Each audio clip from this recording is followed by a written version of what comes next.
ఈ ఈటీఎఫ్లు ఏవైతే ఉన్నాయో అంటే లాస్ట్ ఇయర్కి ఇప్పటికి అయితే ఉదాహరణకి కొన్ని మ్యూచువల్ ఫండ్స్ ఉన్నాయి.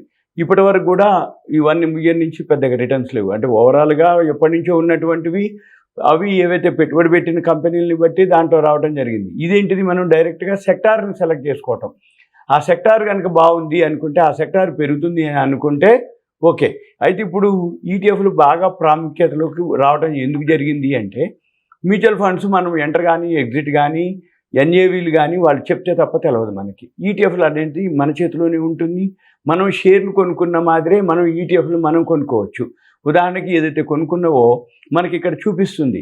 మన దాంట్లోనే మనవి అంటే సేఫ్టీగా సెక్యూరిటీగా మనం చూసుకోవచ్చు. మనమే ఎగ్జిట్ అవ్వచ్చు, మనమే ఎంటర్ అవ్వచ్చు.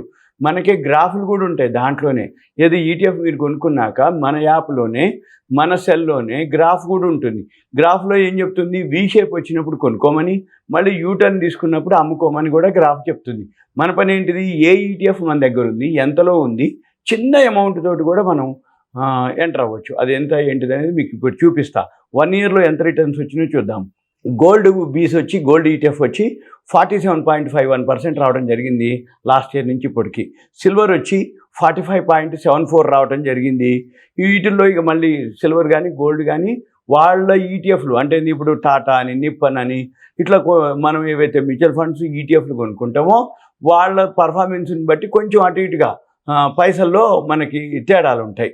సపోజు నిఫ్టీ 200 ఉంది, అదైతే మైనస్లోనే ఉంది 15 పాయింట్ ఈటీఎఫ్. అది కూడా నిప్పన్ నిఫ్టీ ఉంది, అది 8% వచ్చింది 1 ఇయర్లో. తర్వాత డిఫెన్స్ మాత్రం 18.52 రావడం, అంటే గోల్డ్ సిల్వర్ హై వచ్చింది, డిఫెన్స్ సెక్టార్ వచ్చి మనకి 18.52 రావడం జరిగింది.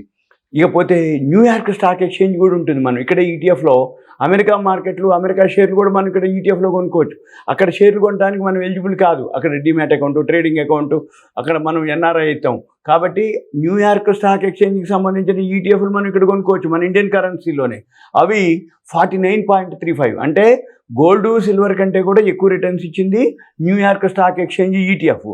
సిపిఎస్సి అంటే సెంట్రల్ పబ్లిక్ సెక్టార్ ఎంటర్ప్రైజెస్, అది మైనస్లో ఉంది. అంతకుముందు సంవత్సరం అది హైయెస్ట్ ఇచ్చింది, 120% ఇచ్చింది. సెంట్రల్ పబ్లిక్ సెక్టార్, రైల్వే సెక్టార్లో అవన్నీ షేర్లు పెరిగినప్పుడు ఆటోమేటిక్గా CPSE central public sector enterprises ఏవైతే గవర్నమెంట్ ఆర్గనైజేషన్లు ఉన్నాయో ఇప్పుడు 1 ఇయర్ నుంచి రాలేదు. అంతకుముందు సంవత్సరం మంత్లీ 10% ఇచ్చినాయి, అవి హైయెస్ట్ ఇచ్చింది అప్పుడు. ఇక తర్వాత బిఎస్సి ఏదైతే ఉందో అది కూడా పెద్దగా లేదు, 3.93 మైనస్లోనే ఉంది. తర్వాత ఈ గోల్డ్ సిల్వరే వచ్చింది, న్యూయార్క్ స్టాక్ ఎక్స్చేంజ్ బాగా రావడం జరిగింది.